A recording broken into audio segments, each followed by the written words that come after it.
جناب صدر اور حاضرین محفل، آپ سب کو میری طرف سے السلام علیکم۔ مجھے آج جس موضوع پر لبشئی کرنے کا موقع ملا ہے اس کا عنوان ہے ایک ہوں مسلم حرم کی پاسبانی کے لیے۔ فرد قائم لبتے ملت سے تنہا کچھ نہیں، موج ہے دریا میں اور بیرون دریا کچھ نہیں۔ صدر ذی وقار اور حاضرین محفل، انتشار و افتراء کے بغلوں میں قوم فرعون کا شرازہ بکھر چکا ہے۔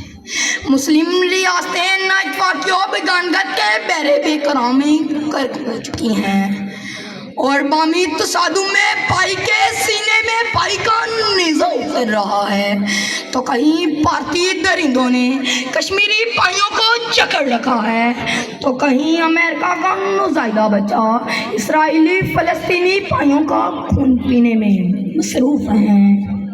صدر علی وقار، یہ وہ قوم ہے کہ جس نے سالار و بدرے اور نین کی قیادت میں کفار کی صفیں الٹ ڈالی۔ آج ان کے اتفاق کی لڑی ٹوٹ چکی ہے، موتی بکھر چکے ہیں اور تنزلی ان کا مقدر بن چکی ہے۔ اپنی اصلیت پہ قائم تھا تو جمعیت بھی تھی، اپنی اصلیت پہ قائم تھا تو جمعیت بھی تھی، چھوڑ کر کل کو پریشان کارواں جو ہوا۔